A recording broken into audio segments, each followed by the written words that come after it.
അധികം ഞാൻ അന്യഭാഷയിൽ സംസാരിക്കുന്നത് കൊണ്ട് ഞാൻ ദൈവത്തെ സ്തുതിക്കുന്നു. 1 കൊരിന്ത്യർ 14:18. താൻ പറഞ്ഞു, ഞാൻ ദൈവത്തെ സ്തുതിക്കുന്നു. എന്തിന് ദൈവത്തെ സ്തുതിക്കുന്നു? നിങ്ങളെല്ലാവരെക്കാളും അധികമായി അന്യഭാഷ പറവാൻ എനിക്ക് കഴിയുന്നത് കൊണ്ട് ഞാൻ ദൈവത്തെ സ്തുതിക്കുന്നു. എന്താണ് ഈ പറഞ്ഞതിന്റെ അർത്ഥം? മറ്റെല്ലാവരെക്കാളും അധികമായി അന്യഭാഷയിൽ പറവാൻ കഴിയുന്നു എന്നുള്ളത് ദൈവത്തെ സ്തുതിക്കത്തക്കവണ്ണം അനുഗ്രഹിക്കപ്പെട്ട ഒരു കാര്യമാണെന്ന് താൻ വിശ്വസിക്കുന്നു. ഈ വാക്യത്തെ പഴയകാല ഇന്റർപ്രറ്റേഴ്സ് അല്ലെങ്കിൽ വേദപുസ്തകത്തിന്റെ കമന്ററീസ് എഴുതിയവരൊക്കെ ഈ വാക്യത്തെ വ്യാഖ്യാനിച്ചപ്പോൾ, അതായത് പ്രീ പെന്റിക്കോസ്റ്റൽ പീരീഡിൽ പെന്റിക്കോസ്റ്റലിസം ശക്തമാകുന്നതിന് മുമ്പേ വന്ന തിയോളജിയൻസ് ഈ വാക്യത്തെ വ്യാഖ്യാനിച്ചപ്പോൾ അവർക്ക് ഒരു ചെറിയ തെറ്റുപറ്റി. അവർ ഈ വാക്യത്തെ എപ്പോഴും വ്യാഖ്യാനിച്ചിരുന്നത് പൗലോസ് ഒരു വലിയ സ്കോളറായിരുന്നു, അറിവുള്ള ആളായിരുന്നു, താന് വിദ്യാസമ്പന്നനായിരുന്നു, അതുകൊണ്ട് ധാരാളം ഭാഷകൾ സംസാരിക്കാൻ തനിക്ക് കഴിഞ്ഞിരുന്നു. തന്റെ വിദ്യാഭ്യാസത്തിന്റെ പ്രാപ്തി കൊണ്ട് ലാറ്റിൻ, ഗ്രീക്ക്, അതുപോലെ തന്നെ ഹീബ്രു, ഇങ്ങനെ ധാരാളം ഭാഷകൾ സംസാരിക്കാൻ തനിക്ക് കഴിഞ്ഞിരുന്നു. അത് തന്റെ മിനിസ്ട്രിയെ സഹായിച്ചിരുന്നു. അതുകൊണ്ട് താൻ ദൈവത്തെ സ്തുതിക്കുന്നു എന്നാണ് ഈ വാക്യത്തിന്റെ അർത്ഥമെന്ന് പ്രീ പെന്റിക്കോസ്റ്റൽ കമന്ററീസ് എഴുതിയ, പെന്റിക്കോസ്റ്റലിസത്തിന്റെ ആവിർഭാവത്തിന് മുമ്പുള്ള കമന്ററീസ് എഴുതിയ ആളുകൾ അങ്ങനെ പഠിപ്പിക്കുവാനിടയായി തീർന്നു. കാരണം അവർക്ക് ഇന്ന് നാം പ്രാപിച്ചതുപോലെ വേദപുസ്തകത്തിലെ ഈ വിഷയങ്ങളെക്കുറിച്ചുള്ള വ്യക്തമായ ഒരു ധാരണയും വ്യക്തിപരമാകുന്ന അനുഭവവും എക്സ്പീരിയൻസും ഇല്ലായിരുന്നു. ഇത് നമുക്കറിയാമല്ലോ, 1-ാം നൂറ്റാണ്ടിലെ തിരുസഭയിൽ, ദൈവസഭയിൽ വളരെ ശക്തമായി അന്യഭാഷയിൽ സംസാരിക്കുന്ന രീതിയിലുള്ള ആരാധനയും പരിശുദ്ധാത്മാവിന്റെ മാനിഫെസ്റ്റേഷൻസ്, പ്രകടനങ്ങളും 1-ാം നൂറ്റാണ്ടിലെ സഭയിലുണ്ടായിരുന്നു. എന്നാൽ 2-ാം നൂറ്റാണ്ട് മുതൽ അപ്പോസ്തോലന്മാരുടെയോ അതിനുശേഷം വന്ന അപ്പോസ്തോലന്മാരുമായി നേരിട്ട് ബന്ധമുള്ള, അവരെ ഇത് തിരുവചനവും സഭാചരിത്രവും പഠിക്കുന്നവർ പറയുന്നത് അപ്പോസ്തോലിക് ഫാദേഴ്സ് എന്ന പേരിലാണ്. അപ്പോൾ അപ്പോസ്തോലന്മാരുടെയും അപ്പോസ്തോലിക് ഫാദേഴ്സിന്റെയും കാലത്തിന് ശേഷം സഭയിൽ പടിപടിയായി അന്യഭാഷയിലുള്ള സംസാരം അല്ലെങ്കിൽ ആ ഒരു മാനിഫെസ്റ്റേഷൻ കുറഞ്ഞു.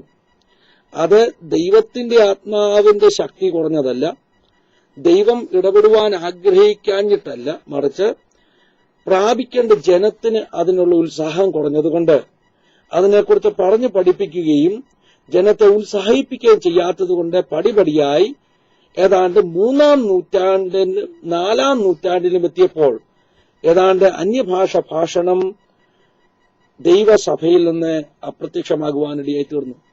2-ാം നൂറ്റാണ്ടിന് ശേഷം ചുരുക്കം ദൈവദാസന്മാർ മാത്രമേ അന്യഭാഷ പറഞ്ഞിരുന്നതായിട്ടോ അല്ലെങ്കിൽ അന്യഭാഷ അവർ ചർച്ചകളിൽ കണ്ടിരുന്നതായിട്ടോ എഴുതിയ എഴുത്തുകൾ നമുക്ക് അവൈലബിൾ ആയിട്ടുള്ളൂ. അതിൽ ഒരാളാണ് തെർത്തുല്യൻ. 3-ാം നൂറ്റാണ്ടിൽ ജീവിച്ചിരുന്ന തെർത്തുല്യൻ, ആ സഭാപിതാവ് താന് ഇങ്ങനെ എഴുതുവാനിടയായി തീർന്നു, ചില സഭകളിൽ ശക്തമായി അന്യഭാഷാ ഭാഷണം താൻ കണ്ടിട്ടുണ്ട് എന്ന് എഴുതുവാനിടയായി തീർന്നു. അതുപോലെ തന്നെ 4-ാം നൂറ്റാണ്ടിന്റെ ആരംഭ ഭാഗത്ത് ജീവിച്ചിരുന്ന വളരെ പ്രസിദ്ധനാകുന്ന വിശുദ്ധ അഗസ്റ്റിൻ, ഹിപ്പോയിലെ അഗസ്റ്റിൻ എന്നറിയപ്പെടുന്ന സെന്റ് അഗസ്റ്റിൻ ഓഫ് ഹിപ്പോ, അദ്ദേഹവും 33-ാം സങ്കീർത്തനത്തിന്റെ വ്യാഖ്യാനം കൊടുക്കുമ്പോൾ 33-ാം സങ്കീർത്തനത്തിന് താന് ഒരു കമന്ററി എഴുതുമ്പോൾ താൻ ഇങ്ങനെ എഴുതി, മാനുഷികമാകുന്ന വാക്കുകളാലല്ല, ബുദ്ധിയുടെ വാക്കുകളാലല്ല, അതിലപ്പുറമായി ആത്മാവിന്റെ നിയന്ത്രണത്തിൽ വാക്കുകൾക്കതീതമായി ദൈവത്തെ സ്തുതിക്കുവാനും അന്യഭാഷയിൽ ആരാധിക്കുവാനും കഴിയുമെന്ന് താൻ എഴുതുവാനിടയായി തീർന്നു. ഇങ്ങനെയുള്ള ചുരുക്കം റെഫറൻസുകൾ ഒഴിച്ചാൽ 19-ാം നൂറ്റാണ്ടിന്റെ അവസാനം വരെ ദൈവസഭയ്ക്കകത്ത് അന്യഭാഷ ഭാഷണത്തിന്റെ ചരിത്രം വളരെ കുറവായിരുന്നു. ഇത് ദൈവത്തിന് ഇഷ്ടമില്ലാഞ്ഞിട്ടല്ല, പ്രാപിക്കുവാൻ ജനം തയ്യാറാകാത്തതുകൊണ്ട്, അതിനുവേണ്ടി ഒരുക്കപ്പെടാത്തതുകൊണ്ട് മാത്രമാണ് അങ്ങനെ സംഭവിച്ചത്.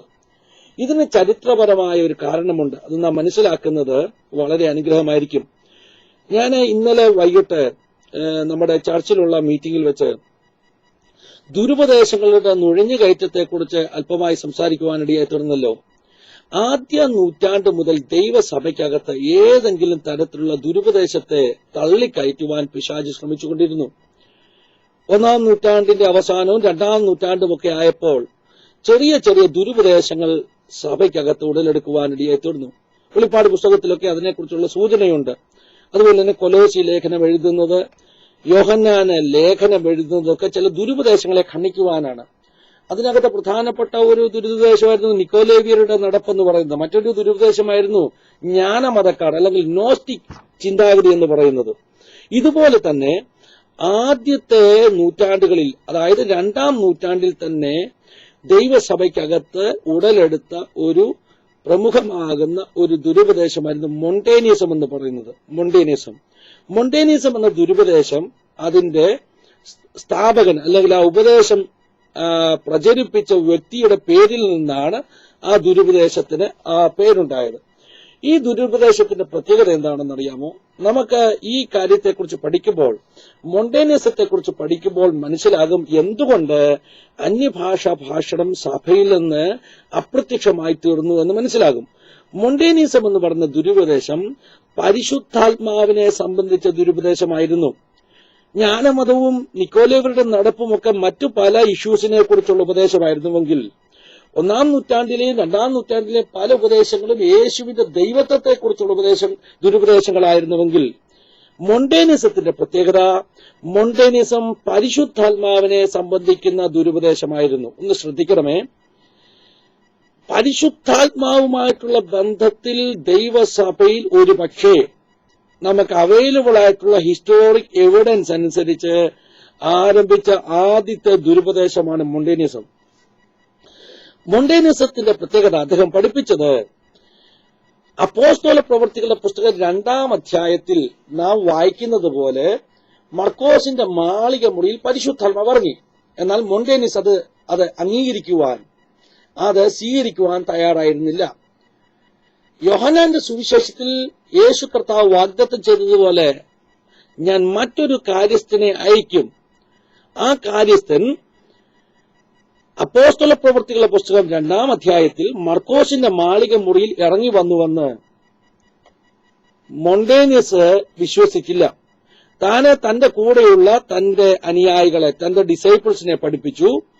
യേശു വാഗ്ദത്തം ചെയ്തതുപോലെ പരിശുദ്ധാത്മാവ് മർക്കോസിന്റെ മാളിക മുറിയിൽ ഇറങ്ങി വന്നില്ല. അടുത്തതായിട്ട് താൻ പഠിപ്പിക്കുവാനിടയായി തീർന്നു, തന്റെ മേൽ ആ പരിശുദ്ധാത്മാവ് ഇപ്പോഴിതാ ഇറങ്ങി വന്നിരിക്കുന്നു. അപ്പോൾ യേശു വാഗ്ദത്തം ചെയ്ത കാര്യസ്ഥൻ പ്രവൃത്തി പുസ്തകം 2-ാം അധ്യായത്തിലെ മർക്കോസിന്റെ മാളിക മുറിയിലല്ല ഇറങ്ങിയത്, മറിച്ച് മൊണ്ടേനിയസിന്റെ മേലാണെന്ന് താൻ പഠിപ്പിച്ചു. മാത്രമല്ല, തന്നോട് കൂടെ കൂടുന്നവർക്ക്, തന്റെ അനുചരന്മാർക്ക് പ്രവചനത്തിന്റെ ആത്മാവ് പ്രത്യേകമാകുന്ന വരദാനങ്ങളൊക്കെ താൻ കൊടുക്കാൻ തുടങ്ങി.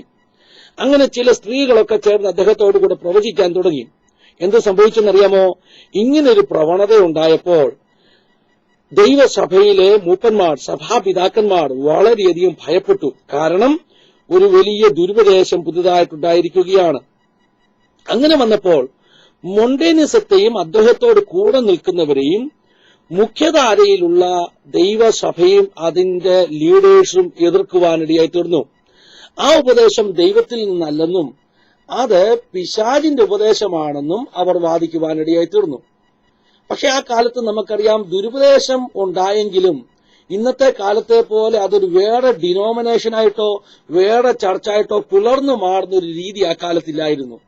ദുരുപദേശക്കാരനും നല്ല ഉപദേശക്കാരനും എല്ലാം കൂടെ ഒന്നിച്ച് ആരാധനയ്ക്ക് വരുന്നത്. ചുരുക്കി പറഞ്ഞാൽ ദൈവസഭയുടെ ആരാധന നടക്കുമ്പോൾ അതിനകത്ത് മൊണ്ടേനിസത്തിൽ വിശ്വസിക്കുന്നവരും വന്നിരിക്കും.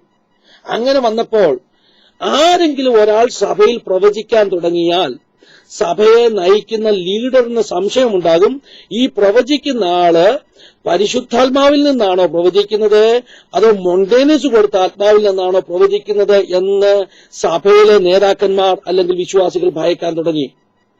ആ ഭയത്തിന്റെ ഫലമായി, മനസ്സിലായോ, ആ പേടിയുടെ ഫലമായി ആരെങ്കിലും പ്രവചിച്ചാൽ അതിനെ വിലക്കും, ആരെങ്കിലും അന്യഭാഷ പറഞ്ഞാൽ അതിനെ വിലക്കും. സത്യത്തിൽ എന്താ സംഭവിച്ചത്? മൊണ്ടേനിസം സഭയ്ക്കകത്ത് പിശാച് കൊണ്ടിട്ട് സഭാപിതാക്കന്മാരുടെ, സഭയുടെ മൂപ്പന്മാരുടെ, വിശ്വാസികളുടെ മനസ്സിൽ ഒരു ഭയം വിതച്ചു. എന്താ ഭയം? ഈ പ്രവചിക്കുന്നത് മൊണ്ടേനിസത്തിന്റെ ആത്മാവാണോ?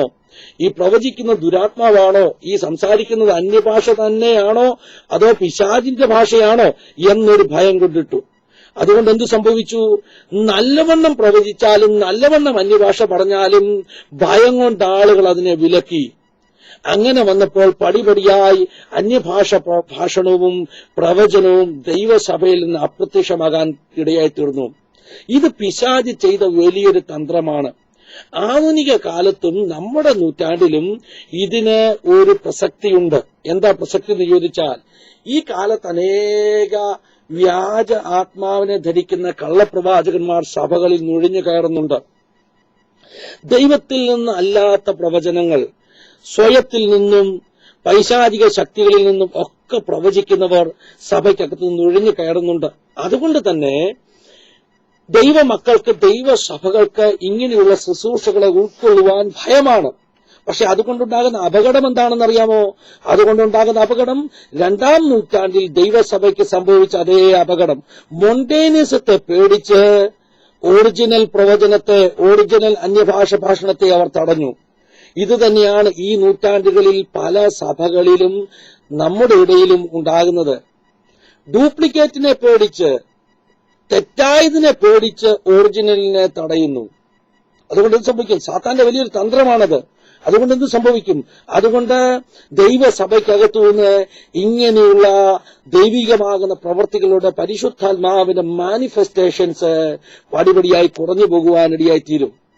പ്രിയരെ, ഇന്ന് രാത്രി എനിക്ക് ഓർപ്പിക്കുവാനുള്ളത്, ഡ്യൂപ്ലിക്കേറ്റിനെ ഭയന്ന് ഒറിജിനലിനെ നിർത്തുക എന്നുള്ളതല്ല ദൈവം നമ്മെക്കുറിച്ച് ആഗ്രഹിക്കുന്നത്. മറിച്ച് കള്ള അപ്പോസ്തലന്മാരെ തിരിച്ചറിഞ്ഞു എന്ന് വിശുദ്ധ തിരുവചനം പഠിപ്പിക്കുന്നത് പോലെ കർത്താവിൽ നിന്ന് വിവേചന ആത്മാവിനെ ചോദിച്ച്, വ്യക്തികളെ, ആത്മാക്കളെ വിവേചിക്കാനുള്ള കൃപ ചോദിച്ച് ഈ കാലഘട്ടങ്ങളിൽ ശരിയായതിനെയും തെറ്റായതിനെയും വിവേചിച്ച് നല്ലതിനെ ഉൾക്കൊള്ളുവാനും അതിനെ ദൈവസഭയ്ക്കകത്ത് വർദ്ധിപ്പിക്കുവാനും ദൈവമക്കൾ ഉത്സാഹിക്കണം.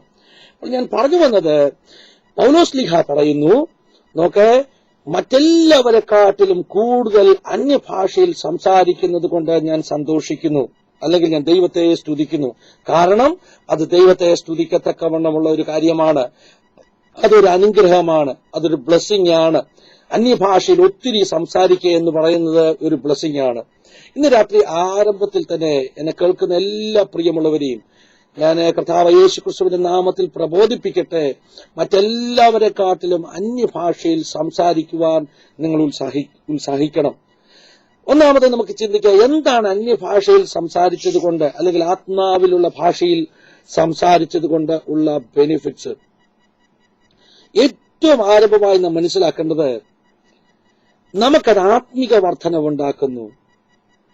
It will give us a spiritual growth, or it's a gift for self-edification. വ്യക്തി ജീവിതത്തെ ശുദ്ധീകരിക്കുവാനും എഡിഫൈ ചെയ്യുവാനും ഒക്കെ ദൈവം തന്നിട്ടുള്ള ഒന്നാണ് അന്യഭാഷയിലുള്ള പ്രാർത്ഥന. 1 കൊരിന്ത്യർ ലേഖനം 14-ാം അധ്യായത്തിൽ പൗലോസ് അക്കാര്യത്തെ കുറിച്ച് വ്യക്തമായിട്ട് പറഞ്ഞു. അന്യഭാഷയിൽ സംസാരിക്കുന്നവൻ തനിക്കുതാൻ ആത്മിക വർധന വരുത്തുന്നു. 1 കൊരിന്ത്യർ 14:4. അന്യഭാഷയിൽ സംസാരിക്കുന്നവൻ തനിക്ക് താൻ ആത്മിക വർധന വരുത്തുന്നു. അപ്പോൾ നോക്കണം, അന്യഭാഷയിൽ സംസാരിച്ചാൽ തനിക്ക് തന്നെ ആത്മിക വർധനയുണ്ടാകും. അപ്പോൾ എത്രയും കൂടുതൽ അന്യഭാഷയിൽ സംസാരിക്കുന്നു, അത്രയും കൂടുതൽ ആത്മിക വർധനവുണ്ടാകും.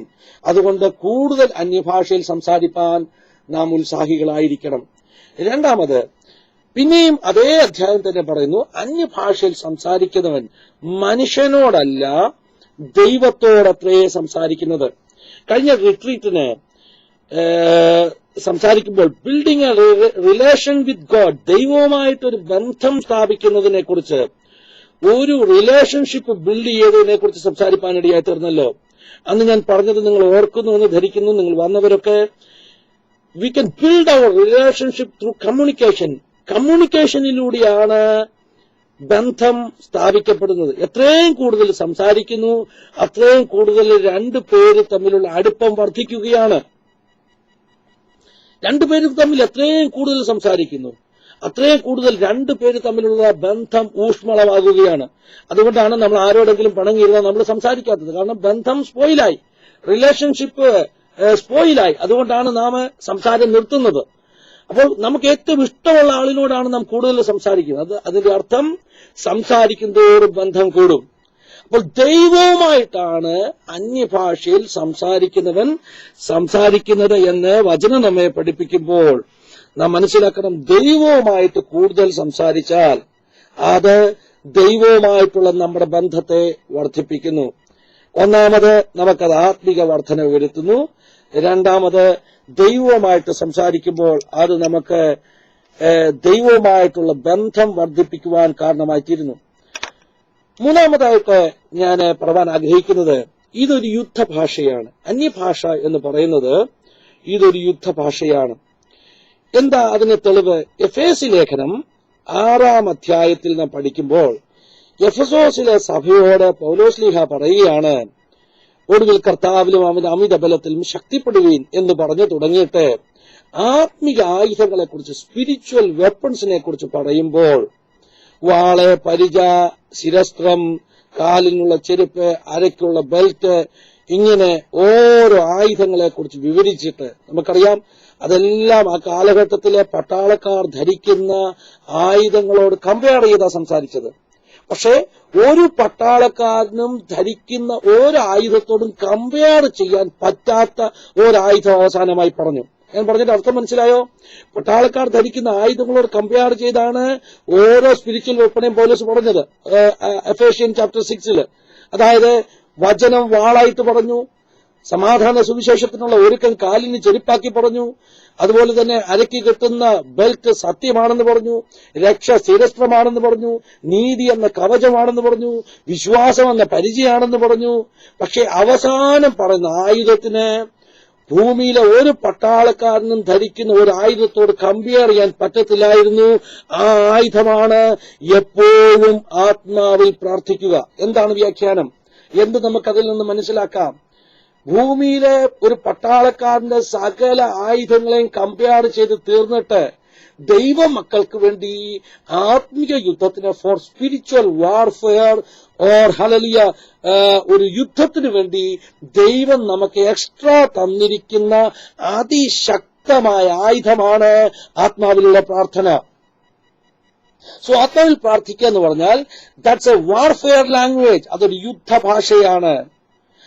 യുദ്ധഭാഷയാണ്. അപ്പോൾ നാം അന്യഭാഷയിൽ പ്രാർത്ഥിക്കുമ്പോൾ, ആത്മാവിൽ പ്രാർത്ഥിക്കുമ്പോൾ, നാം പൈശാചിക മണ്ഡലങ്ങളുമായിട്ട് ആത്മാവിൽ വലിയ യുദ്ധം ചെയ്തുകൊണ്ടിരിക്കുകയാണ്. കാണുന്ന മണ്ഡലത്തിലല്ല, ഇൻ സ്പിരിച്വൽ റലം പൈശാചിക ശക്തികൾ നാം പറയുന്ന ആത്മാവിലുള്ള പ്രാർത്ഥന, അന്യഭാഷയിലുള്ള പ്രാർത്ഥനയാൽ ആക്രമിക്കപ്പെടുകയാണ്. അതുകൊണ്ട് നാം എന്ത് ചെയ്യണം? എല്ലാവരെക്കാളും കൂടുതൽ നാം അന്യഭാഷയിൽ സംസാരിക്കണം. മനസ്സിലായല്ലോ പ്രിയമുള്ളവരെ? ഹല്ലേലൂയ. അതുകൊണ്ട് അന്യഭാഷയിൽ എത്രയും കൂടുതൽ ഒരു വ്യക്തി പ്രാർത്ഥിക്കുന്നോ, ആ വ്യക്തിക്ക് അവനെതിരെ, അവന്റെ കുടുംബത്തിനെതിരെ, അവന്റെ സഭയ്ക്കെതിരെ, അവന്റെ ദേശത്തു നിന്നും മറ്റും ഉയരുന്ന പൈശാചിക മണ്ഡലത്തിന്മേൽ ഒരു ജയമുണ്ട്. അധികം അന്യഭാഷയിൽ സംസാരിക്കുന്നവൻ അധികം ജയിക്കുവാൻ പ്രാപ്തനായി തീരും. അതുകൊണ്ട് കൂടുതൽ അന്യഭാഷയിൽ പ്രാർത്ഥിക്കട്ടെ. എല്ലാ ആയുധങ്ങളും പരാജയപ്പെട്ടാലും ശത്രുവിന് പരാജയപ്പെടുത്തുവാൻ കഴിയാത്ത ആത്മിക ആയുധമാണ് അന്യഭാഷയിലുള്ള പ്രാർത്ഥന. So it's a warfare language. നാലാമത്തെ കാരണം, why we have to speak in tongues, or what is the benefit of speaking in tongues. നാലാമത്തെ കാരണം, ഇഫ് ദാറ്റ് ഈസ് ഇന്റർപ്രറ്റഡ്, അന്യഭാഷയിൽ സംസാരിക്കുന്നത് വ്യാഖ്യാനിച്ചാൽ വചനം പറയുന്നു that is beneficial for church. ശ്രദ്ധിക്കണമേ നാം ഒന്ന്. പൗലോസ്ലീഹ കൊരിന്ത്യലേഖനം 14-ാം അധ്യായത്തിൽ, 1 കൊരിന്ത്യലേഖനം 14-ാം അധ്യായത്തിൽ അന്യഭാഷയിൽ സംസാരിക്കുന്നതിനെ നിരുത്സാഹപ്പെടുത്തുകയല്ല ചെയ്യുന്നത്. ചിലരങ്ങനെ തെറ്റിദ്ധരിച്ചിട്ടുണ്ട്. പിന്നെന്താ പൗലോസ് ചെയ്യുന്നതെന്നറിയാമോ? അതിനെ ഏറ്റവും നന്നായിട്ട് എങ്ങനെ ഉപയോഗിക്കാമെന്നുള്ളതിന് ഒരു സ്റ്റാൻഡേർഡ് സെറ്റ് ചെയ്യുകയാണ്. അല്ലെങ്കിൽ അതിനെ എങ്ങനെ നന്നായിട്ട് അനുഗ്രഹമാക്കി മാറ്റാമെന്നുള്ളതിന് ഒരു ഗൈഡ് ലൈൻ തരുകയാണ് 1 കൊരിന്ത്യൻ ചാപ്റ്റർ 14 സംഭവിക്കുന്നത്. അപ്പൊ അദ്ദേഹം ഡിസ്കറേജ് ചെയ്യുകയല്ല. ചിലർ പറയുന്നുണ്ട് പൗലോസ് അതിനെ ഡിസ്കറേജ് ചെയ്യുകയാണ് അധ്യായത്തിൽ. അല്ല, പൗലോസ് അതിന് ഒരു പ്രോപ്പർ ഗൈഡ് ലൈൻ തരികയാണ്. ഇത് ഇങ്ങനെ ഉപയോഗിച്ചാൽ അത് ഏറ്റവും ബെനിഫിഷ്യലായി മാറും. എന്താ പൗലോസ് പറഞ്ഞത്? അന്യഭാഷയിൽ സംസാരിക്കുന്നവൻ വ്യാഖ്യാനിക്കുകയാണെങ്കിൽ അത് സഭയ്ക്ക് അനുഗ്രഹമായി തീരും. അതുകൊണ്ട് അന്യഭാഷയിൽ സംസാരിക്കുന്നവൻ വ്യാഖ്യാന വരത്തിനായി പ്രാർത്ഥിക്കട്ടെ. ഇന്ന് രാത്രി നാം എല്ലാവരും അത്യാവശ്യം പ്രാർത്ഥിക്കേണ്ട ഒരു കാര്യം എന്താണ്? പൗലോസ് പറഞ്ഞു, അന്യഭാഷയിൽ സംസാരിക്കുന്നവൻ വ്യാഖ്യാന വരത്തിന് വേണ്ടി പ്രാർത്ഥിക്കട്ടെ. അങ്ങനെ പ്രാർത്ഥിച്ച് ദൈവം വ്യാഖ്യാന വരം നൽകുകയാണെങ്കിൽ എന്താ അതിന്റെ ഗുണം? പൗലോസിന്റെ വാക്കുകൾ തന്നെ എടുത്ത് പഠിച്ചാൽ നമുക്ക് മനസ്സിലാകും, ആ വ്യക്തി പ്രവചിക്കുന്ന വ്യക്തിയേക്കാൾ തന്റെ ശുശ്രൂഷയിൽ ഒരു പടി മുന്നിലേക്ക് കയറും. അതുകൊണ്ട് പൗലോസ് പറഞ്ഞ അന്യഭാഷയിൽ സംസാരിക്കുന്നവൻ വ്യാഖ്യാനിക്കുന്നില്ലെങ്കിൽ പ്രവചിക്കുന്നവൻ അവനെക്കാട്ടിൽ വലിയവനാണ്. ഹല്ലേലൂയ. അന്യഭാഷയിൽ സംസാരിക്കുന്നവൻ വ്യാഖ്യാനിക്കുന്നില്ലെങ്കിൽ പ്രവചിക്കുന്നവൻ അവനേക്കാൾ വലിയവൻ എന്ന് പറഞ്ഞാൽ എന്റെ അർത്ഥം, അന്യഭാഷയിൽ സംസാരിക്കുന്നവൻ വ്യാഖ്യാനിച്ചാൽ പ്രവചിക്കുന്നവൻ അവനെക്കാട്ടിൽ ചെറിയവനായിത്തീരും. ശരിയല്ലേ? നാം ഇന്ന് പ്രവാചകന്മാരെ അല്ലെങ്കിൽ ആ ശുശ്രൂഷകളുടെ ശ്രേഷ്ഠമായൊരു മിനിസ്ട്രി ആയിട്ടാണ് കാണുന്നത്. എന്നാൽ അതിലും വലിയൊരു അവന്യൂ, ഒരു വഴി ദൈവം തുറന്നിട്ടിരിക്കുക. എന്താ പറഞ്ഞത്? ആത്മാവിൽ നാം സംസാരിക്കുന്ന മർമ്മങ്ങൾ, നാം സംസാരിക്കുന്ന അത്ഭുത വിഷയങ്ങൾ, അതിനെ വ്യാഖ്യാനിക്കുവാൻ കഴിയുന്നുവെങ്കിൽ പ്രവചനാത്മാവിൽ സംസാരിക്കുന്നവരെക്കാൾ അധികമായി സഭയ്ക്ക് ബെനിഫിഷ്യൽ ആയിട്ടുള്ള ഒരു ശുശ്രൂഷകനാകുവാൻ, ഒരു ശുശ്രൂഷക്കാരത്തിയാകുവാൻ അവറ്റ വരത്തിലൂടെ സാധ്യമായി തീരും. അപ്പോൾ ഇഗ്നോർ ചെയ്യേണ്ട ഒരു വിഷയമല്ലത്. അതുകൊണ്ട് for the benefit of the church, സഭയുടെ ആത്മീക വർധനയ്ക്ക് വേണ്ടി അന്യഭാഷയിൽ സംസാരിക്കുന്നവർ വ്യാഖ്യാനപരത്തിനായി സംസാരിക്കണം. അഞ്ചാമത്തെ റീസൺ എന്തിന് അന്യഭാഷ സംസാരിക്കണം? ഇത് ഒരു സൈനാണ്, ഒരു തെളിവാണ്. പൗലോസ് പറയുന്നു, ഈ കാര്യം അവിശ്വാസികളുടെ ഇടയിൽ പോലും ഒരു അത്ഭുതകരമാകുന്ന സൈനാണ്. വിശ്വാസികളുടെ ഇടയിൽ മാത്രമല്ല, ഇതൊരു അടയാളമാണ്. 3 രീതിയിൽ ഇത് അടയാളമായി തീരാം. വേഗത്തിൽ ഞാൻ പറയാം, തൊട്ടങ്ങ് പറയാം ഓടിച്ച്. ഒന്ന്, പ്രവൃത്തികളുടെ പുസ്തകം 2-ാം അധ്യായത്തിൽ പരിശുദ്ധാത്മാവ് അവരുടെ മേൽ ഇറങ്ങി വന്നപ്പോൾ, അവർ അന്യഭാഷകളിൽ സംസാരിച്ചപ്പോൾ അവർക്ക് മനസ്സിലായി അവരുടെ മേൽ ആത്മാവ് ഇറങ്ങി വന്നെന്ന്. എങ്ങനെ അവർക്ക് മനസ്സിലായത്? യേശു പറഞ്ഞ ആത്മാവ് ഇറങ്ങി വന്നെന്ന്. യേശു പറഞ്ഞു, നിങ്ങൾ പോയി കാത്തിരിക്കുക, ഉയരത്തിൽ നിന്നുള്ള ശക്തി ലഭിക്കുവോളം ജെറുസലേം വിട്ടു പോകരുത്. അപ്പൊ അവർ 10 ദിവസമായിട്ട് കാത്തിരിക്കുക. 10 ദിവസമായിട്ട് കാത്തിരുന്നിട്ട് how they got a confirmation. അവർക്ക് എങ്ങനെ ഒരു ഉറപ്പ് കിട്ടി പരിശുദ്ധാത്മാവിനെ കിട്ടിയെന്ന്? ഉറപ്പ് കിട്ടിയത് ദൈവാത്മാവിന്റെ ശക്തി അവരുടെ മേൽ ഇറങ്ങി വന്നപ്പോൾ അവർ അന്യഭാഷയിൽ സംസാരിച്ചു തുടങ്ങി. സോ അന്യഭാഷയിൽ സംസാരിക്കുക എന്ന് പറയുന്നത് പരിശുദ്ധാത്മാവിന്റെ നിറവ് അല്ലെങ്കിൽ ആത്മസ്നാനം, ബാപ്റ്റിസം ഓഫ് ഹോളി സ്പിരിറ്റ്, ആത്മാവിലുള്ള സ്നാനം പ്രാപിച്ചു എന്നുള്ളതിന്റെ ഒരു തെളിവാണ്. അപ്പോൾ ഞാൻ പറഞ്ഞത് തെളിവാണ്. It's a sign, it's an evidence. ഇതൊരു എവിഡൻസ് ആണ്, ഇതൊരു സൈൻ ആണെന്ന് പറഞ്ഞു. ഒന്നാമത്തെ തെളിവ്, ഇത് പരിശുദ്ധാത്മ നിറവ് പ്രാപിച്ചു എന്നുള്ളതിന്റെ ഒരു ഇനീഷ്യൽ എവിഡൻസ് ആണ്. ഇനീഷ്യൽ എവിഡൻസ് എന്ന വാക്ക് ഉപയോഗിക്കുന്നതായിരിക്കും കൂടുതൽ നല്ലത്. പ്രാഥമികമാകുന്ന ഒരു തെളിവാണ് അന്യഭാഷയിൽ സംസാരിക്കുക എന്ന് പറയുന്നത്. രണ്ടാമത്, ഈ പ്രവൃത്തികളുടെ പുസ്തകം 2-ാം അധ്യായത്തിൽ അവിടെ പ്രാർത്ഥിക്കാൻ വന്നവരൊക്കെ യേശുവിന്റെ ശിഷ്യന്മാരായിരുന്നു, ഡിസൈപ്പിൾസ് ആയിരുന്നു, യേശുവിനെ പിൻപറ്റിയവരായിരുന്നു. അവരൊക്കെ യഹൂദന്മാരോ യഹൂദ റിലീജിയനുമായിട്ട് ബന്ധമുള്ളവരോ ആയിരുന്നു, അല്ലെങ്കിൽ ജൂയിഷ് റിലീജിയന്റെ ബാക്ക്ഗ്രൗണ്ടിൽ നിന്നുള്ളവരാണ് അവിടെ എല്ലാം കൂടി വന്നത്. അവർ അന്യഭാഷയിൽ സംസാരിച്ചപ്പോൾ യഹൂദന്മാരും ഗലീലയിൽ നിന്നോ മറ്റുമുള്ള ആളുകളുമൊക്കെ അന്യഭാഷയിൽ സംസാരിച്ചപ്പോൾ ദൂരെ നിന്ന് വന്നവർക്ക് പോലും അവർ കേട്ടു. ദൂര സ്ഥലങ്ങളിലുള്ള ലാംഗ്വേജിൽ അവർ സംസാരിക്കുന്നു. അത് ദൂരെ നിന്ന് വന്നവർക്ക് ഒരു സൈനായി തീർന്നു, ഒരു അടയാളമായി തീർന്നു. എന്തടയാളം?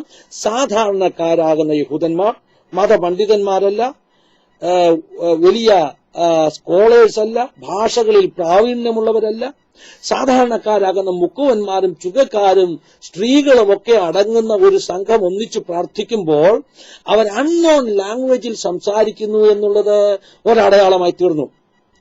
നോക്കണം, ഇത് യഹൂദന്മാരുടെ ഇടയിൽ സംഭവിച്ചതാണെങ്കിൽ കൊർന്നല്യോസിന്റെ വീട്ടിൽ ഇതിന്റെ റിവേഴ്സാ സംഭവിച്ചത്. ഒന്ന് മനസ്സിലാക്കണം. യഹൂദന്മാർ അന്യഭാഷ സംസാരിച്ചപ്പോൾ ജാതികൾക്ക് അതൊരു സൈനായി മാറി, അല്ലെ? അതുപോലെ തന്നെ കൊർന്നല്യോസിന്റെ വീട്ടിൽ അതിന്റെ റിവേഴ്സ് സംഭവിച്ചു. എന്താ സംഭവിച്ചത്?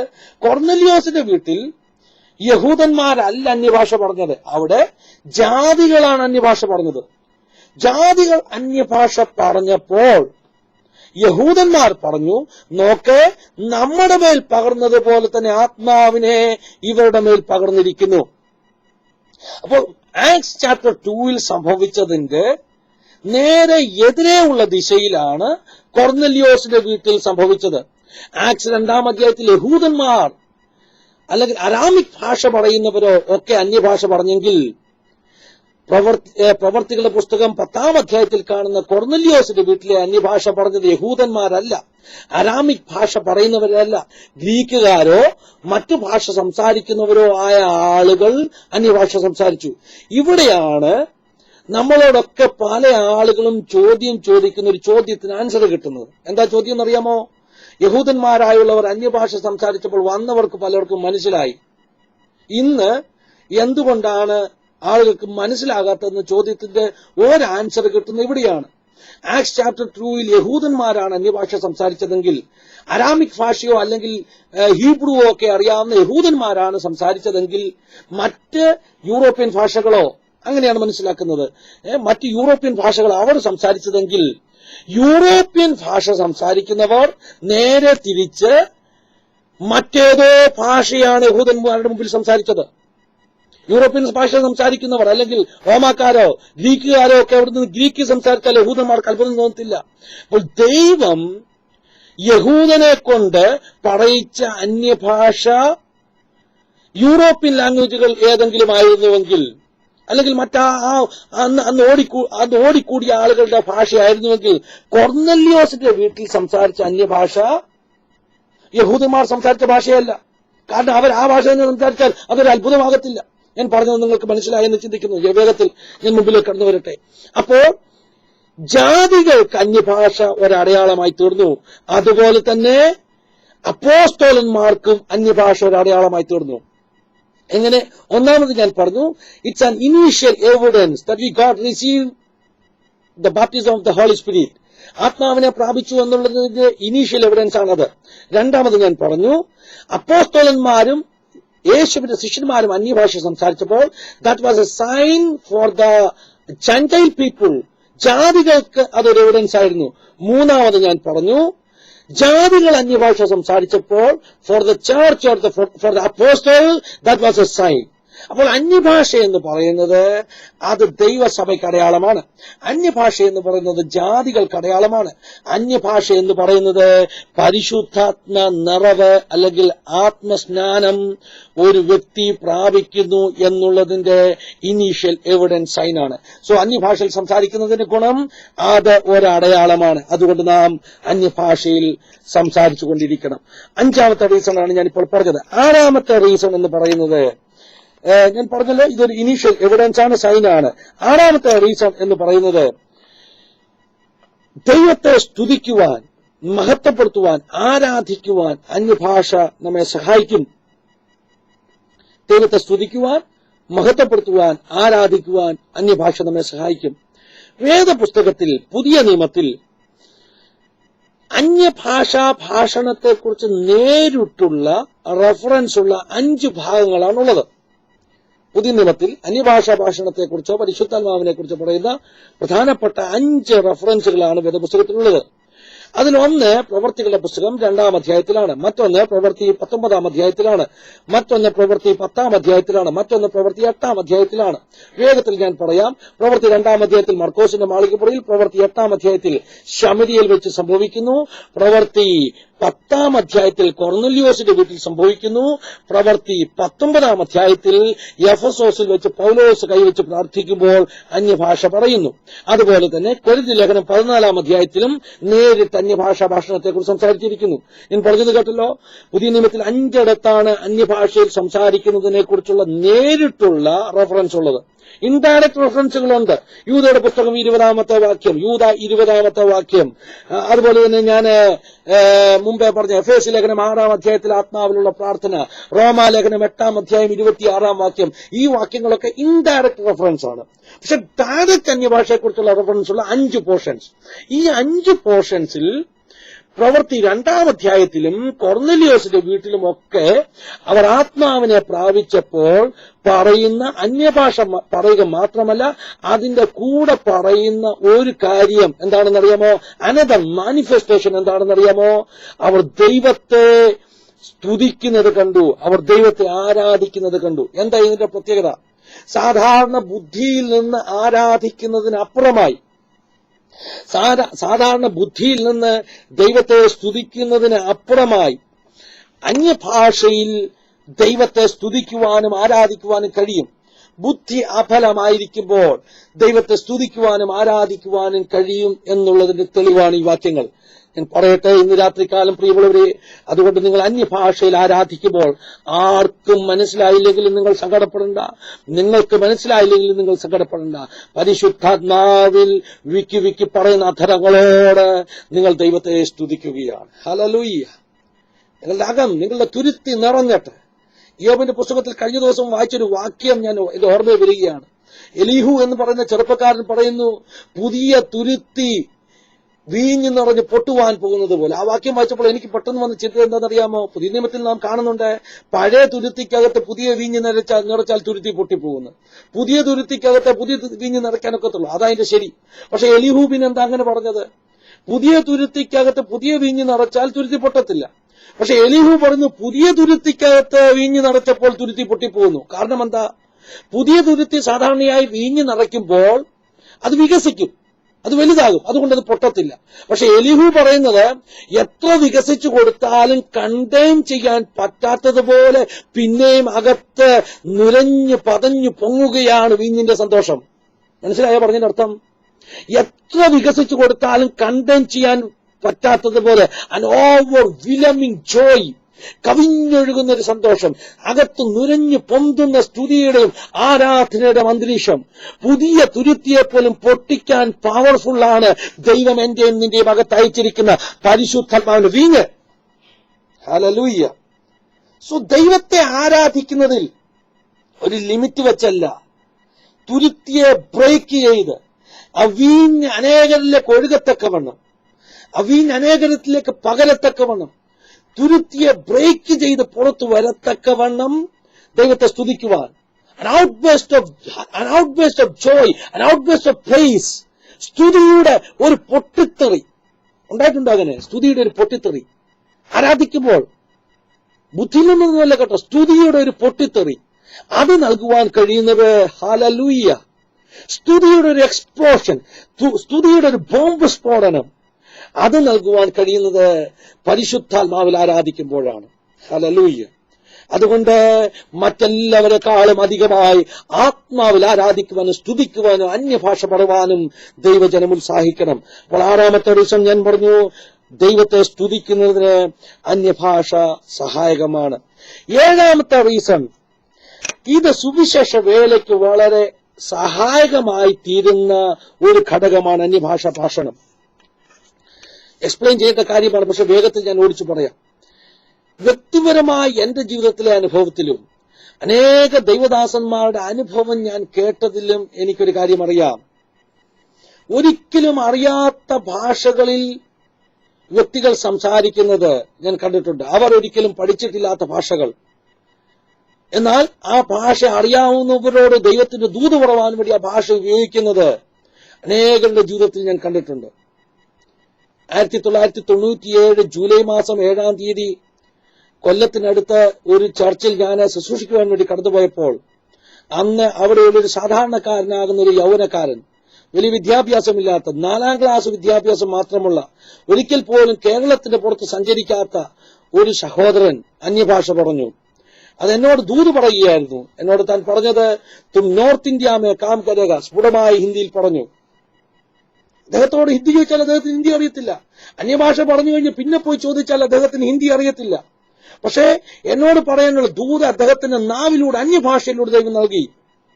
ഞാന് എന്റെ ഹോം ചർച്ച്, എന്റെ മാതൃസഭയിൽ 2 കണ്ണും കാണാൻ വയ്യാത്തൊരു സഹോദരി ഉണ്ടായിരുന്നു. ആ സഹോദരി ഞങ്ങളുടെ ചർച്ചില് സ്ഫുടമായി ഇംഗ്ലീഷിൽ അന്യഭാഷ പറയുന്നത്. ചെറുപ്പത്തിൽ തന്നെ കണ്ണിന്റെ കാഴ്ച നഷ്ടപ്പെട്ടതുകൊണ്ട് കേരളത്തിലെ പശ്ചാത്തലത്തിൽ വിദ്യാഭ്യാസം ലഭിക്കാത്ത ഒരു സാധാരണക്കാരി അന്ധയായ സഹോദരി താന് നല്ല ഇംഗ്ലീഷിൽ ഞങ്ങളുടെ ചർച്ചിൽ അന്യഭാഷ പറയുന്നത് ഞാൻ കേട്ടിട്ടുണ്ട്. ഇത് എന്റെ മാത്രം അനുഭവമല്ല. നോർത്ത് ഇന്ത്യയുടെ പല ഗ്രാമങ്ങളിലും സജി അബ്രഹാം എന്ന് പറയുന്ന രക്തസാക്ഷിയായി തീർന്ന ഒരു ദൈവദാസന്റെ അനുഭവം നിങ്ങൾ പക്ഷേ കേട്ടിട്ടുണ്ടായിരിക്കും. ഫ്രഞ്ച് ഗയാനയിൽ വെച്ച് വധിക്കപ്പെട്ട ഒരു ദൈവദാസൻ, അദ്ദേഹത്തിന്റെ അനുഭവ സാക്ഷ്യത്തിൽ ഞാൻ കേട്ടിട്ടുണ്ട്. അരുണാചൽ പ്രദേശിലെ ഒരു ട്രൈബൽ വില്ലേജിൽ താൻ സുവിശേഷ വേലയ്ക്ക് വേണ്ടി കടന്നു പോകുമ്പോൾ ഒരിക്കലും താൻ പഠിച്ചിട്ടില്ലാത്ത ഭാഷയിൽ, ആ ദേശക്കാരുടെ ഭാഷയിൽ താൻ സംസാരിച്ചു. ഇത് മിഷൻ ഹിസ്റ്ററിയുടെ ഒരു ഭാഗമാണ്. ദൈവം തന്റെ ദാസന്മാരെ ഒരിക്കലും സംസാരിച്ചിട്ടില്ലാത്ത ഭാഷകളിൽ സംസാരിക്കുവാൻ, അന്യഭാഷയിലൂടെ സംസാരിക്കുവാൻ ഈ കാലഘട്ടത്തിൽ ഉപയോഗിക്കുന്നു. അതുകൊണ്ട് അന്യഭാഷ സംസാരിക്കുന്നവർ പിന്നെയും സംസാരിച്ചു കൊണ്ടിരിക്കട്ടെ.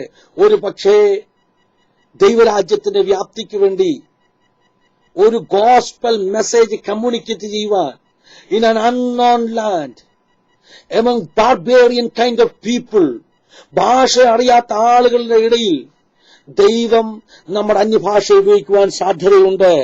അങ്ങനെ ഒരു ബെനിഫിറ്റ് അന്യഭാഷാ ഭാഷണത്തിനുണ്ട്. 8ാമത്തെ റീസൺ, അന്യഭാഷാ ഭാഷണം നമ്മെ പ്രാർത്ഥനയിൽ സഹായിക്കുന്നു. റോമാലേഖനം 8-26 വാക്യം ഞാൻ എക്സ്പ്ലെയിൻ ചെയ്യുന്നില്ല, നമുക്കറിയാവുന്നതാണല്ലോ. പിന്നെയും അതേ ഭാഗത്ത് തന്നെ പറയുന്നു, ആത്മാവ് നമ്മുടെ ബലഹീനതകൾക്ക് തുണ നിൽക്കുന്നു. 9ാമത്തെ റീസൺ, അന്യഭാഷയിലുള്ള സംസാരവും ആത്മാവിലുള്ള പ്രാർത്ഥനയും spirit help us in our weakness, നമ്മുടെ ബലഹീനതയിൽ തുണ നിൽക്കുന്നു. അപ്പോൾ അന്യഭാഷയിൽ പ്രാർത്ഥിക്കുമ്പോൾ നമ്മുടെ ബലഹീനതയിൽ തുണ നിന്നുകൊണ്ട് പരിശുദ്ധാത്മാവ് പ്രാർത്ഥിക്കുന്നു. 10ാമത്തെ റീസൺ, വേഗത്തിൽ ഞാൻ പറയാം, അന്യഭാഷയിലുള്ള പ്രാർത്ഥന, പരിശുദ്ധാത്മാവിലുള്ള പ്രാർത്ഥന ഒരു തരം മധ്യസ്ഥതയുള്ള പ്രാർത്ഥനയാണ്. റോമാലേഖനം 8ാം അധ്യായത്തിന്റെ 27ാം വാക്യം വായിക്കുമ്പോൾ അവിടെ എഴുതിയിരിക്കുന്നത്, but the spirit himself intercedes for us, പരിശുദ്ധാത്മാവ് നമുക്ക് വേണ്ടി എന്ത് ചെയ്യുന്നു? ഇന്റർസീഡ് ചെയ്യുന്നു. മലയാളത്തിൽ ആത്മാവ് നമുക്ക് തുണ നിൽക്കുന്നു എന്ന് എഴുതിയിരിക്കുന്നു. ഉച്ചരിച്ചുകൂടാത്ത ഞരക്കങ്ങളിലൂടെ ദൈവത്തോട് അഭയയാചന കഴിക്കുന്നു എന്ന് എഴുതിയിരിക്കുന്നു. ഇംഗ്ലീഷിൽ അതിനെക്കുറിച്ച് എഴുതിയിരിക്കുന്നത്, the spirit it intercede for us, നമുക്ക് വേണ്ടി പക്ഷപാതം കഴിക്കുന്നു, മധ്യസ്ഥത അണയ്ക്കുന്നു. ദൈവമക്കളെ, ആത്മാവിലുള്ള ആരാധനയെക്കുറിച്ച് ബെനിഫിറ്റ്സ് ഒത്തിരി ഉണ്ട് കേട്ടോ. ഗോർഡൻ ലിൻസെ എന്ന് പറഞ്ഞൊരു ദേവദാസൻ എഴുതിയൊരു പുസ്തകം ഞാൻ എന്റെ ചെറിയ പ്രായത്തിൽ വായിച്ചത് ഓർക്കുന്നു. കണ്ടന്റ് ഓർക്കുന്നില്ല അത്രമാത്രം. പക്ഷേ ആ പുസ്തകത്തിന്റെ ടൈറ്റിൽ, ആ പുസ്തകത്തിന്റെ പേര് ഇങ്ങനായിരുന്നു, 21 റീസൺസ്, 21 കാരണങ്ങൾ, നിങ്ങൾ അന്യഭാഷയിൽ സംസാരിക്കേണ്ടതിന്റെ 21 കാരണങ്ങൾ. കഴിഞ്ഞിടയ്ക്ക് മറ്റൊരു പുസ്തകം ഞാൻ വായിച്ചത്, പരിശുദ്ധാത്മാവിൽ അന്യഭാഷയിൽ സംസാരിക്കുന്നതിന്റെ 101 കാരണങ്ങൾ എന്നാണ്. ഞാനിപ്പോ 10 പറഞ്ഞുള്ളൂ. പക്ഷെ 10 പറഞ്ഞത് കൊണ്ട്, സാമ്പിളായിട്ട് 10 പറഞ്ഞത് കൊണ്ട് ഒരു കാര്യം ദൈവമക്കൾക്ക് മനസ്സിലായെന്ന് ഞാൻ വിശ്വസിക്കുന്നു, മറ്റെല്ലാവരെക്കാട്ടിലും കൂടുതൽ അന്യഭാഷയിൽ സംസാരിക്കണം. അതിനുവേണ്ടി നാം ഉത്സാഹിക്കണം. ഇന്ന് വരെ അന്യഭാഷയിൽ സംസാരിച്ചിട്ടില്ലാത്ത ആരെങ്കിലും എന്നെ കേൾക്കുന്നുണ്ടെങ്കിൽ, പ്രിയരെ, നിങ്ങൾ അതിനുവേണ്ടി ജാഗരിച്ച് പ്രാർത്ഥിക്കണം. എല്ലാവരും അന്യഭാഷയിൽ സംസാരിക്കുന്നില്ലല്ലോ എന്ന് കൊരിന്ത്യലേഖനം 14-ാം അധ്യായത്തിൽ ഒരു വാക്യമുണ്ട്. അത് കണ്ടിട്ട് പലരും പറഞ്ഞിട്ടുണ്ട് സഭയിൽ എല്ലാവരും അന്യഭാഷയിൽ സംസാരിക്കത്തില്ലെന്ന്. പക്ഷെ ആ വാക്യത്തെ വ്യാഖ്യാനിക്കുന്നതിൽ വന്ന പിഴവ് കൊണ്ട് നമുക്ക് വന്ന സംശയമാണത്. ആക്ട്സ് ചാപ്റ്റർ 2-ൽ ഇനീഷ്യൽ എവിഡൻസ് ആയി വരുന്ന അന്യഭാഷയും 1 കൊരിന്ത്യൻ ചാപ്റ്റർ 14-ൽ ആത്മാവിന്റെ വരങ്ങളുടെ കൂട്ടത്തിൽ പറഞ്ഞ അന്യഭാഷയും അതിന്റെ പ്രയോഗത്തിൽ രണ്ടും രണ്ടാണ്. അതിന്റെ ഉപയോഗത്തിൽ രണ്ടും രണ്ടാണ്. അതിന്റെ സ്വഭാവത്തിൽ അതൊന്നാണെങ്കിലും, അതിന്റെ നേച്ചറിൽ അതൊന്നാണെങ്കിലും, ഇൻ ഇറ്റ്സ് ആപ്ലിക്കേഷൻ അത് രണ്ടും രണ്ടാണ്. 1-ാമത്തെ അന്യഭാഷ അതൊരു ഇനീഷ്യൽ എവിഡൻസ് ആയിരുന്നു. 2 കൊരിന്ത്യൻ ചാപ്റ്റർ 14 കൊരിന്ത്യൻസ് ചാപ്റ്റർ 14 പറയുന്ന അന്യഭാഷ അത് ഒരു എവിഡൻസ് അല്ല, മറിച്ച് അത് ആത്മാവിൽ മർമ്മങ്ങളെ സംസാരിച്ച് വ്യാഖ്യാനിച്ച് ദൈവസഭയ്ക്ക് ബെനിഫിഷ്യൽ ആയിത്തീരുന്ന ഒരു കൃപാവരമാണ്. കൃപാവരം വേറെ, ഇനീഷ്യൽ എവിഡൻസ് വേറെ. അത് നിങ്ങൾക്ക് മനസ്സിലായെന്ന് ചിന്തിക്കുന്നു. അപ്പോൾ ദൈവസന്നിധിയിൽ ആത്മാവിൽ പ്രാർത്ഥിച്ച് വ്യാഖ്യാനിക്കുന്ന കൃപാവരം നിങ്ങൾ പ്രാപിച്ചില്ലെങ്കിൽ പോലും അന്യഭാഷയിൽ പ്രാർത്ഥിക്കുന്ന ഇനീഷ്യൽ എവിഡൻസോടുകൂടെ പ്രാർത്ഥിക്കുന്ന പരിശുദ്ധാത്മ നിറവിന് വേണ്ടി പ്രാർത്ഥിക്കണമെന്ന് ഇന്ന് രാത്രി ദൈവാത്മാവ് നമ്മെ ഉത്സാഹിപ്പിക്കുകയാണ്. ഞാൻ പറഞ്ഞല്ലോ, ആത്മാവ് നമുക്ക് ഇന്റർസെഡ് ചെയ്യുന്നു. യോഹന്നാനിയൻ റൈറ്റിംഗ്സിൽ, യോഹന്നാന്റെ എഴുത്തുകളിൽ വളരെ വ്യക്തമായി നിഴലിക്കുന്ന ആശയമാണ് പരിശുദ്ധാത്മാവ്. യോഹന്നാന്റെ എഴുത്തുകളിലാണ് പാരക്ലീറ്റ എന്ന വാക്ക് ഉത്ഭവിക്കുന്നത്. പാരക്ലീറ്റ എന്ന വാക്കാണ് പുതിയ നിയമത്തിൽ യോഹന്നാൻ പരിശുദ്ധാത്മാവിനെ സൂചിപ്പിക്കുവാൻ വേണ്ടി ഉപയോഗിച്ചിരിക്കുന്നത്. ഞാൻ ആ വാക്ക് പറഞ്ഞ് എന്റെ വാക്കുകൾ നിർത്തുകയാണ്, ആ ആശയം പറഞ്ഞു. യോഹന്നാൻ 16 അധ്യായത്തിൽ യോഹന്നാൻ അപ്പോസ്തലൻ പറഞ്ഞു, യേശു പറയുകയാണ്, ഞാൻ മറ്റൊരു കാര്യസ്ഥനെ നിങ്ങൾക്ക് അയക്കും. അതിനുപയോഗിച്ചിരിക്കുന്ന പദം ഐ വിൽ സെൻഡ് അനദർ പാരക്ലീറ്റ എന്നാണ്. അനദർ പാരക്ലീറ്റ, മറ്റൊരു പാരക്ലീറ്റ. അപ്പോൾ 2 പാരക്ലീറ്റായുണ്ട്. ശ്രദ്ധിക്കണമേ, ഒന്ന് തെറ്റിദ്ധരിക്കല്ലേ. 2 പാരക്ലീറ്റായുണ്ട്. പാരക്ലീറ്റ എന്ന വാക്കിന്റെ അർത്ഥം പരിശുദ്ധാത്മാവെന്നല്ല. പാരക്ലീറ്റ എന്ന വാക്കിന്റെ അർത്ഥം മധ്യസ്ഥൻ എന്നാണ്. മധ്യസ്ഥൻ.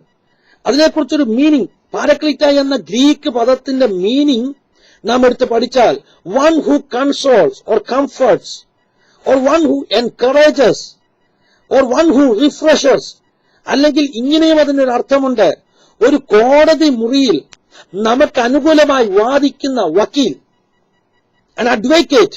അപ്പോൾ പാരക്ലീറ്റ എന്ന വാക്കിന്റെ അർത്ഥം പരിശുദ്ധാത്മാവെന്നല്ല. പാരക്ലീറ്റ എന്ന വാക്കിന്റെ അർത്ഥം an advocate, one who console, one who comfort, one who encourages എന്ന. So we have 2 പാരക്ലീറ്റ, 2 അഡ്വക്കേറ്റ്സ് നമുക്കുണ്ട്. ഒന്ന് യോഹന്നാൻ 2-ാം അധ്യായം 1-ാം വാക്യത്തിൽ നാം കാണുന്നു, നമുക്കൊരു പാരക്ലീറ്റ ഉണ്ട് ഉയരത്തിൽ നമ്മുടെ പിതാവിന്റെ അടുക്കൽ. സ്വർഗസ്ഥനാകുന്ന പിതാവിന്റെ വലതു ഭാഗത്ത് 1 യോഹന്നാൻ 2-ന്റെ 1-ാം വാക്യത്തിൽ യേശു നമുക്ക് വേണ്ടി മധ്യസ്ഥയെ അണയ്ക്കുന്നു എന്ന് ഉപയോഗിച്ചിരിക്കുന്ന പദം പാരക്ലീറ്റ എന്ന പദമാണ്. So we have a paraclete there up there in the heaven.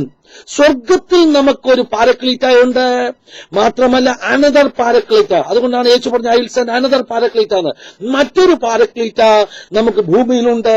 അത് മറ്റാരുമല്ല, നമ്മോട് കൂടെയുള്ള പരിശുദ്ധാത്മാവ്. ദൈവമക്കളെ, സ്വർഗത്തിലും നമുക്ക് ഇടിവിൽ നിൽക്കുവാൻ മധ്യസ്ഥനുണ്ട്, ഭൂമിയിലും നമ്മോട് ചേർന്ന് ഇടിവിൽ നിൽക്കുവാൻ നമുക്കൊരു അഡ്വക്കേറ്റ് ഉണ്ട്. നമ്മളെപ്പോലെ ഭാഗ്യമുള്ളവർ വേറെ ആരുമില്ല. ഒരു നിമിഷം പ്രാർത്ഥിക്കുവാൻ ആഗ്രഹിക്കുന്ന എല്ലാ കണ്ണുകളും അടച്ചാട്ട് ഈ ദിവസങ്ങളിൽ പരിശുദ്ധാത്മാവിന്റെ വലിയൊരു നിറവിന് വേണ്ടി, കവിഞ്ഞൊഴുക്കിന് വേണ്ടി നാം പ്രാർത്ഥിക്കണം. ഹല്ലേലൂയ. പരിശുദ്ധ പിതാവേ, നിന്റെ ജനത്തെ കരങ്ങളിലേക്ക് ഏൽപ്പിക്കുന്നു. ഞങ്ങൾ കേട്ടല്ലോ മറ്റെല്ലാവരെക്കാട്ടിലും കൂടുതൽ അന്യഭാഷയിൽ സംസാരിച്ച പൗലോസിനെ കുറിച്ച്, അതിന് ദൈവത്തെ പ്രൈസ് ചെയ്യുന്ന, അതിന് ദൈവത്തിന് നന്ദി പറയുന്ന പൗലോസിനെ കുറിച്ച്. ഈ ദിവസങ്ങളിൽ കർത്താവെ, ഞങ്ങളും അന്യഭാഷയിൽ സംസാരിക്കുവാൻ, മറ്റെല്ലാവരെക്കാട്ടിലും അധികമായി ആത്മനിറവിൽ അന്യഭാഷ പറഞ്ഞ് ആരാധിക്കുവാൻ, ഞങ്ങൾ പറഞ്ഞതുപോലെ ആത്മിക വർധന പ്രാപിപ്പാൻ, ദൈവത്തോട് സംസാരിപ്പാൻ, യുദ്ധഭാഷ സംസാരിക്കുവാൻ, ഹല്ലേലൂയ, സഭയ്ക്ക് ബെനിഫിഷ്യലായിട്ട് സംസാരിക്കുവാൻ. ഓ ഹല്ലേലൂയ. മാത്രമല്ല കർത്താവേ, പ്രവചന വരത്തെക്കാട്ടിലും ശ്രേഷ്ഠമാകുന്ന വരമായി അതിനെ ഉപയോഗിക്കുവാൻ, ഹല്ലേലൂയ, അതിനെ ഒരു അടയാളമാക്കി, ജാതികൾക്കും ദൈവസഭയ്ക്കും ഒക്കെ അടയാളമാക്കി അതിനെ ഉപയോഗിക്കുവാൻ.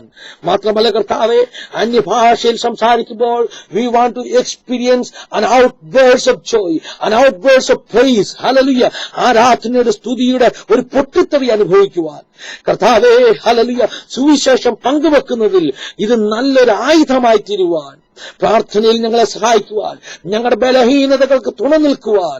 മാത്രമല്ല കർത്താവേ, ഞങ്ങളോട് കൂടെ നിൽക്കുന്ന പാരക്ലീറ്റായി, ഞങ്ങളുടെ മധ്യസ്ഥനായി, ഞങ്ങളുടെ അഡ്വക്കേറ്റായിട്ട് അവിടെ ഉള്ളതുകൊണ്ട് എപ്പോഴും അന്യഭാഷയിൽ സംസാരിക്കുവാൻ ഈ വചനം കേൾക്കുന്ന ഓരോ ദൈവമക്കളെയും ഉത്സാഹിപ്പിക്കണമേ. ഇന്നു മുതലൊരു തീരുമാനം നിന്റെ ജനം എടുക്കട്ടെ കർത്താവേ. Hallelujah, hallelujah, hallelujah. അതിനായി നിന്റെ ജനത്തെ അനുഗ്രഹിച്ചു പ്രാർത്ഥിക്കുന്നു. അങ്ങനെ സംഭവിച്ചിരിക്കുന്ന സ്തോത്രം യേശുവിൻ നാമത്തിൽ തന്നെ. ആമീൻ. ദൈവം നമ്മെ സഹായിക്കുകയും അനുഗ്രഹിക്കുകയും ചെയ്യട്ടെ. സ്തോത്രം. Hallelujah. Praise lord. Praise Lord.